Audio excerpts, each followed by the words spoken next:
Bien, vamos a continuar. Escucharemos ahora la intervención de la doctora Gloria Benítez King, que es del Instituto Nacional de Psiquiatría, y que a pesar de ser una científica joven, es una de las voces más autorizadas en el país y a lo mejor en Latinoamérica acerca de la melatonina. La doctora Benítez King tiene muchos años trabajando diferentes aspectos de la función de la melatonina, de sus aspectos farmacológicos, en fin, y hoy precisamente nos viene a hablar de la interacción de la melatonina con el insomnio. Es un honor tenerte aquí, Gloria, bienvenida.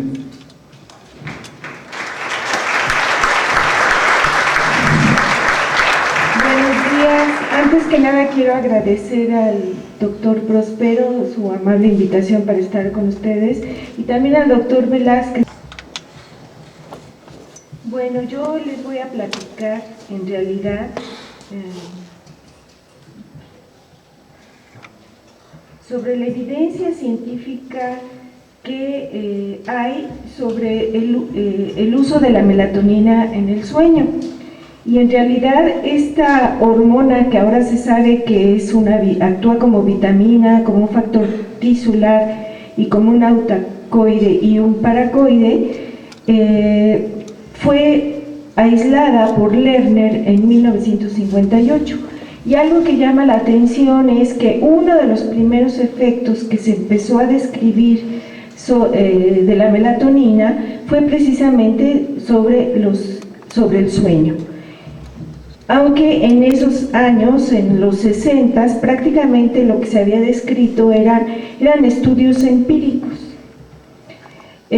Cuando se empezó a estudiar más la fisiología de la secreción de la melatonina, se encontró que durante la noche aumenta la concentración de esta hormona en el líquido cefalorraquídeo. Y se definió, se encontró que el ritmo de secreción de la melatonina es diurno y que se secreta fundamentalmente durante la noche, alcanzando aproximadamente 400 picogramos por mililitro en el plasma, aunque claro, esta concentración varía en realidad con los diferentes estudios. Y algo que sí llamó la atención es que en muchos padecimientos neuropsiquiátricos, yo diría que en la inmensa mayoría, algo que pasa es que se disminuye la cantidad de melatonina plasmática durante la noche. Les estoy hablando de depresión mayor, de trastorno bipolar, de esquizofrenia, fundamentalmente también en trastornos de ansiedad y en el autismo. Entonces, como les decía, de los principales efectos que se describió de la melatonina fue sobre el sueño y de hecho también se sabe que sincroniza otros ritmos biológicos como sería el de la temperatura corporal y también algo que es importante que me gustaría compartir con ustedes, aunque no lo voy a desarrollar en esta plática, es que la melatonina actúa como un potente barredor de radicales libres, es decir, es un agente antioxidante, y también actúa estimulando la diferenciación neuronal en el adulto, lo cual es muy importante, y al final de esta charla voy a tratar de hacer un enlace y de dejarles ver la correlación que existe entre la importancia del sueño y el neurodesarrollo. Y bien, como les decía, lo que nos ocupa es el insomnio, y una de las cosas que primero se observaron es que con la edad los niveles de melatonina van disminuyendo, de tal manera que en las personas ya de la tercera edad esos niveles están sumamente disminuidos, y entonces se empezó a asociar esto con el insomnio. Y entonces el grupo del doctor Gurdman hizo un estudio que yo diría que esto es una evidencia científica importante, probablemente fue la primera que se publicó, que era un estudio bastante serio, en donde se estudiaron los niveles de melatonina después de administrar la melatonina en personas insomnes que tenían insomnio crónico y que además lo que se hizo fue estudiar cómo se mejoraba la eficiencia del sueño, y esto lo pueden ver aquí en esta imagen, y entonces se vio que con concentraciones crecientes de melatonina aumentaba la eficiencia del sueño, pero además se pudo determinar la cantidad de melatonina plasmática, y aquí, como pueden ver, conforme se va, este es el tiempo después de que las personas se iban a la cama y empezaban a dormir, y vean cómo incrementan estos niveles. Entonces aquí se estableció una correlación real entre lo que era eficiencia de sueño y la cantidad de melatonina plasmática. Bien, posteriormente este es un estudio que hizo Nina Sisapel en Israel, y ella lo que le interesó fue estudiar la melatonina de liberación prolongada también para ver sus efectos sobre la calidad de sueño y el estado de ánimo. Y entonces aquí pueden ver que incrementa realmente la calidad de sueño con esta melatonina de liberación prolongada. Estos círculos vacíos indican el parámetro, pero después de que se había retirado la melatonina en este tiempo del tratamiento. Déjenme comentarles que Nina Sisapel patentó esta melatonina de liberación prolongada en el 2011. En realidad ahí lo que se puede, como melatonina es un compuesto natural, solamente se puede patentar la formulación farmacéutica o el uso. Y bueno, es una melatonina que en realidad, de la experiencia que hemos tenido, un poquito revisando la literatura o en un estudio que hicimos con Manuel Cruz en el Instituto Nacional de Psiquiatría, se ha encontrado que esta melatonina de liberación prolongada pudiera ser eficaz más en pacientes con Alzheimer que tienen alterada el ciclo, el ritmo de sueño-vigilia. Y la otra cosa importante es que en 1994, aquí en México, un laboratorio farmacéutico mexicano patentó el uso de una melatonina de liberación prolongada. No les digo la marca porque no quiero hacer el comercial, pero sí es importante señalarlo para que vean cómo en México podemos tener realmente contribuciones importantes para el tratamiento de diferentes enfermedades. Bien, aquí lo que quiero enseñarles son los niveles de la sulfatoximelatonina, que es el metabolito de la melatonina, y pueden ver cómo incrementa la excreción del metabolito conforme pasa el tratamiento en las diferentes semanas. Es en la semana 26, y estos son personas con insomnio, pero que no fueron tratados con melatonina. Entonces aquí nuevamente hay una correlación entre mejora de la eficiencia del sueño y la presencia, en este caso, del metabolito de la melatonina. Y bueno, este es un estudio tiene cerca de 20 años que fue publicado, que lo publicó el doctor Cardinali, que a mí me parece que es muy relevante porque también pone de relieve los efectos que tiene melatonina sobre el sueño. Entonces el doctor Cardinali trató durante 2 años aproximadamente 24 pacientes que tenían insomnio crónico, y entonces él midió la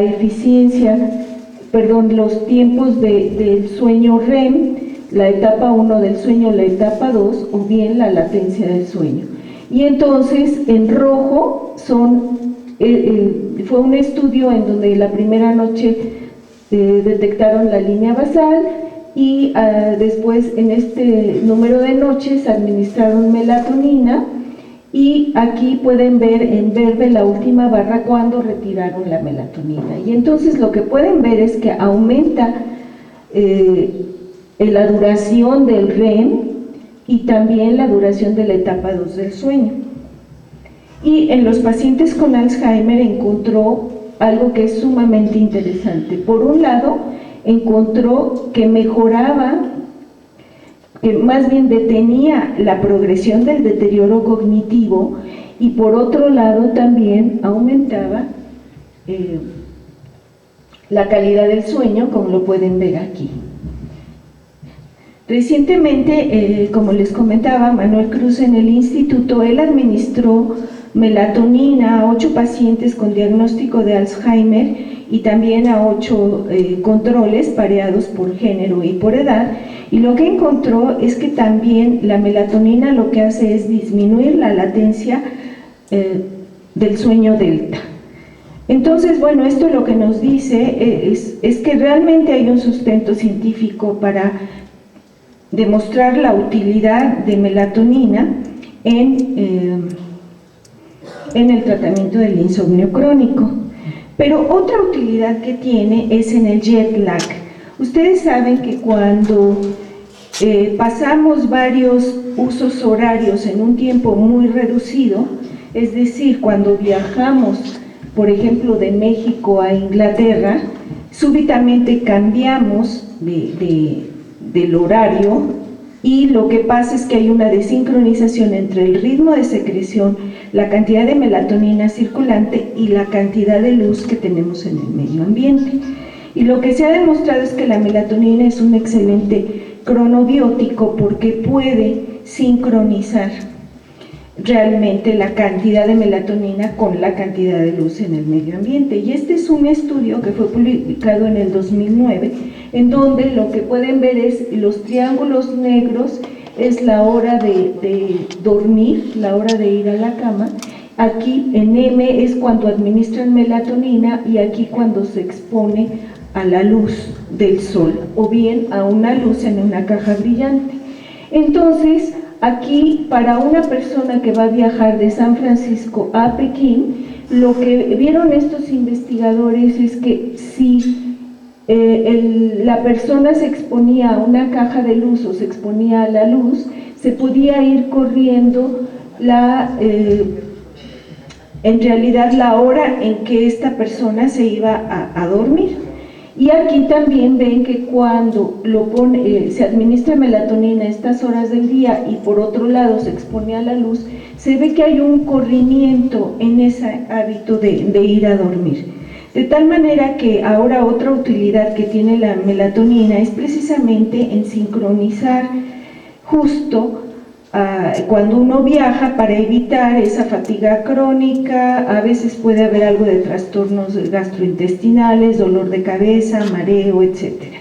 De tal manera que esto hace que las personas puedan ajustarse, y esto es de particular importancia para deportistas o a lo mejor también para nosotros los científicos que de repente tenemos que ir a dar una conferencia y puede ser que estemos un poco confundidos por el cambio de horario. Entonces, créanme, esto resulta muy útil y la idea es administrar la melatonina justo a la hora en que se está secretando al país a donde vamos a viajar. Es decir, si vamos a viajar de México a Inglaterra, tendríamos que tomar la melatonina a las 5 de la tarde, que prácticamente es ya de noche, son 6-7 horas después, serían prácticamente las 12 de la noche en Inglaterra, y entonces continuar el tratamiento cerca de 5 días.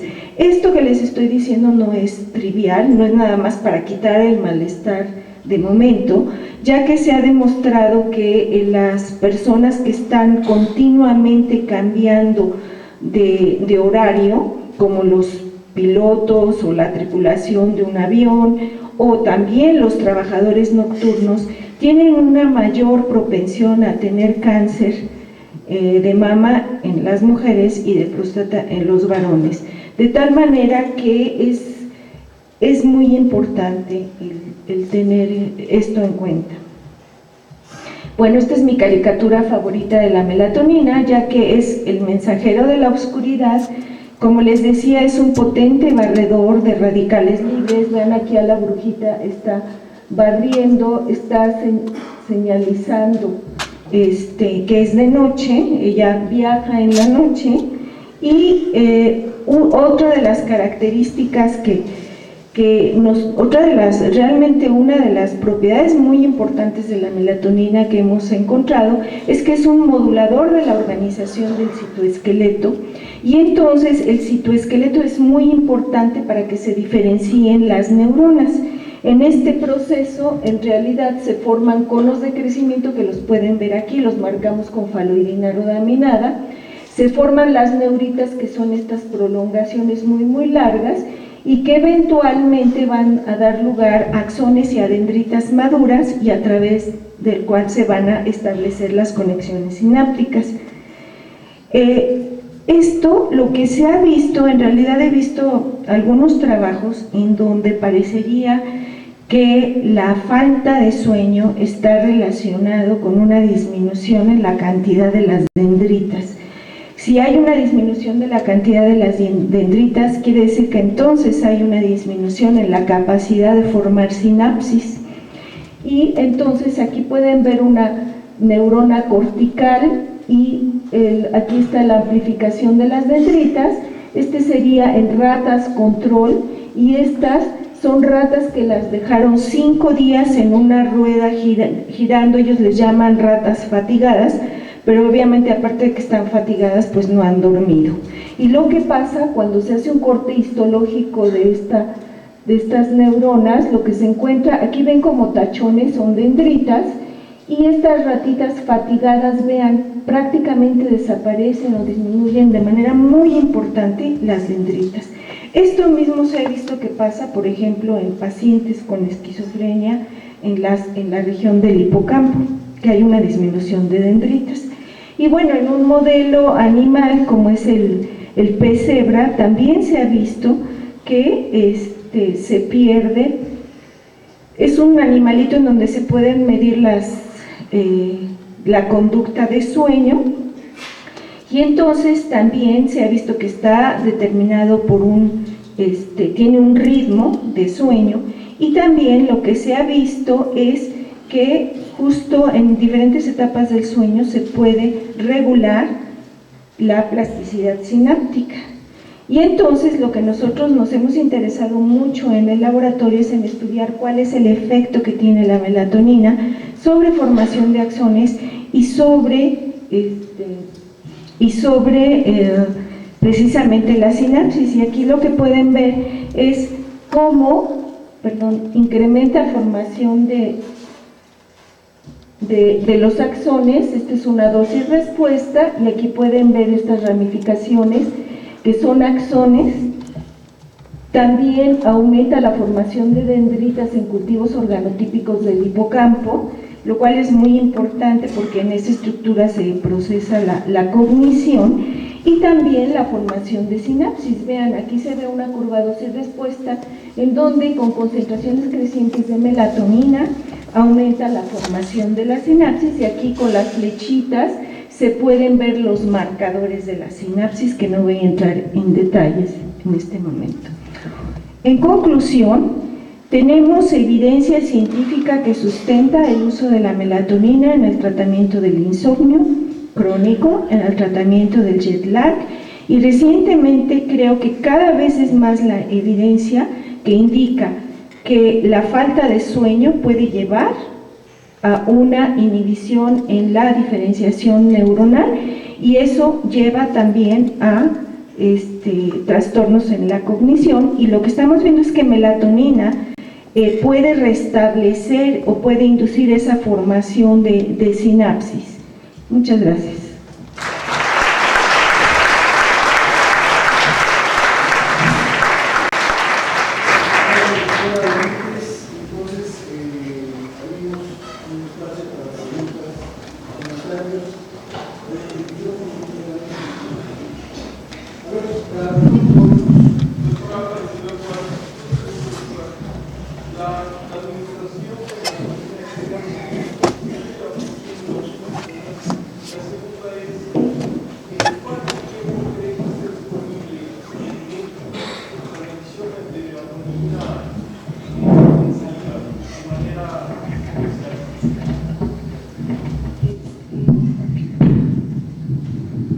La respuesta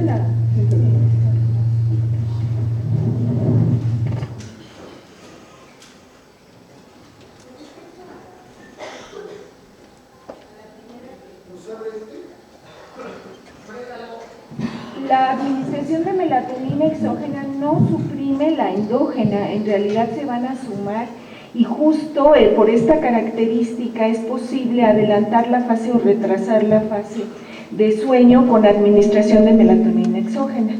Esa es una. Y la segunda fue, ¿cuándo va a estar disponible? La prueba. Eso es difícil. Yo creo que es algo sumamente importante el contar con una prueba de determinación de melatonina, porque entonces se podría prescribir con conocimiento de causa y no de manera empírica. Desafortunadamente, pues aunque hemos platicado con algunos laboratorios, todavía no se llega a concretar nada. De hecho, en mi laboratorio nosotros manejamos los kits para determinación de concentraciones de melatonina. No es algo que hagamos como cotidianamente, ya que estamos ocupados en otras cosas, pero desde luego sería como muy deseable. Doctora.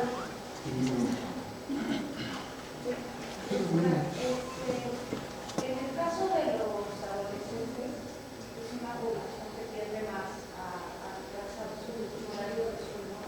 ¿Qué tan recomendable es el trastorno de? Ahí sí yo tendría como algunas reservas, sobre todo los prepúberes, porque lo que se ha descrito es que melatonina puede retrasar la llegada de la pubertad. Estas observaciones se han hecho en países en donde por condiciones ambientales hay una gran cantidad de melatonina, como sería en Alaska, en la Antártida, en donde muchas veces el pico de secreción es muy amplio. Entonces lo que se ha visto es que hay un retraso en la pubertad. No he visto más reportes al respecto, pero pues yo sí me iría con cuidado con esto.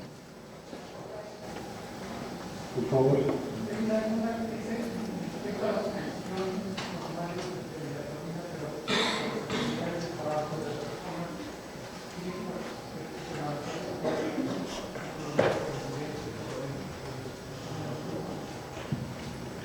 No entendí muy bien su pregunta. ¿Cómo es el...? Ya. El perfil de secreción, en realidad, lo que pasa es que como están expuestos a la luz toda la noche, se inhibe la secreción de melatonina y entonces empiezan a tener problemas de sueño. El otro efecto colateral, si recuerdan, les dije que eran propensos a tener cáncer, y esto es porque como se inhibe la secreción de melatonina, y la melatonina es el antioxidante endógeno, nuestra protección contra la oxidación más potente, se queda sin esa defensa. Pero entonces lo que pasa es que el perfil de secreción queda inhibido. A ver, ahí atrás hay dos personas. ¿Está abierto el micrófono?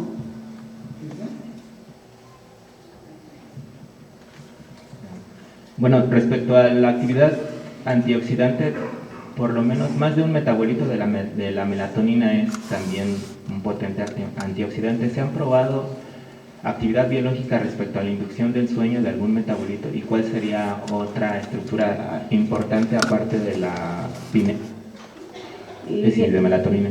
Es muy buena pregunta. Hasta donde yo sé, nadie ha visto estos metabolitos. Sería como es una melatonina cíclica, pero hasta donde yo sé nadie la ha probado. Y tampoco se sabe cuál sería el aporte o los efectos que puede tener la melatonina extrapineal sobre el sueño. Eso tampoco se sabe. Hola, ¿qué tal? Buen día. Mi pregunta es sobre al principio que dijo que en la depresión se veía una disminución de melatonina. Esto puede estar directamente relacionado, o al menos tendría un gran peso, el hecho de que el metabolito de la serotonina es la melatonina.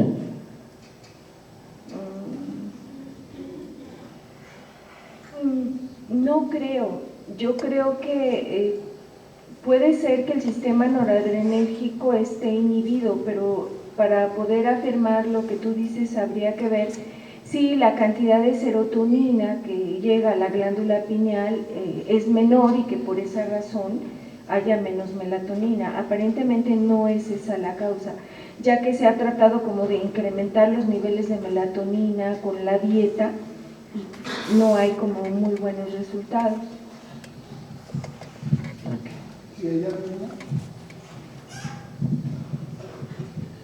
Hola, buenos días. Mi pregunta es si la plasticidad neuronal de la que hablaba sobre el hipocampo es mediada directamente en la melatonina como un factor neurotrófico, o es indirectamente, no sé si desarrolle algunos factores de crecimiento, o cómo es el mecanismo.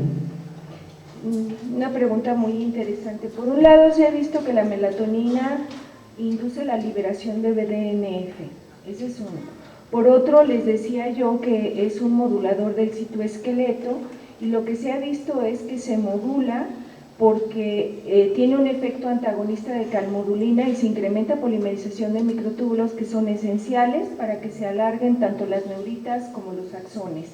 Esa es otra. También vía PKC, por interacción a nivel intracelular, se ha visto que hace que se reorganicen los microfilamentos de actina y se formen los conos de crecimiento, que eso es también otra condición.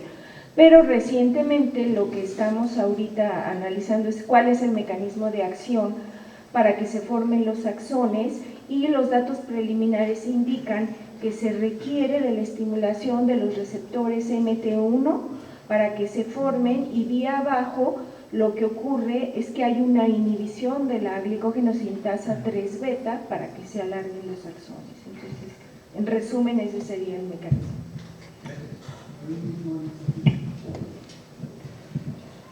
Hola, buenos días, doctora. Bueno, comentaba algo en base a lo de los factores neurotróficos también. En otro tipo de situaciones también se ha investigado, entonces se refiere que disminuiría también la concentración de calcio a nivel intracelular para efecto de disminución del factor de estrés oxidativo, así como lo comentaba mi compañero, en base a la producción aumentada a lo mejor de neurotrofinas. En realidad no cambia la concentración de calcio intracelular, cuando menos en nuestro modelo. Lo que pasa es que el receptor del calcio, que es la calmodulina, se ve inhibido. Entonces esto hay que tomar en cuenta que tiene que ver mucho con la ventana temporal con la que uno está estudiando el efecto. Entonces parecería ser que en etapas muy tempranas del neurodesarrollo puede haber ese bloqueo de la señal de calcio porque la calmodulina se antagoniza. Hola, buenos días, doctora. La utilización clínica de la melatonina, bueno, he observado en la práctica clínica que mujeres se quejan mucho más de dolor de cabeza o efectos secundarios que en realidad no están reportados en comparación con los hombres. ¿Qué me podría decir en relación a eso? Ahí sí realmente les podría aportar muy poco porque yo no soy clínica, a lo mejor alguno de los doctores que hacen clínica le podría decir. Gracias.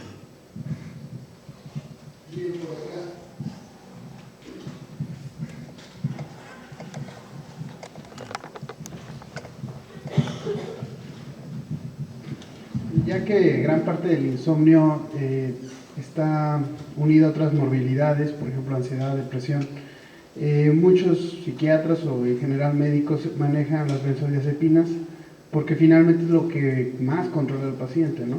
Pero en vista de estos efectos benéficos de la melatonina, ¿habría una postura válida de usar también la melatonina aunque no ayude tal vez lo suficiente para el insomnio?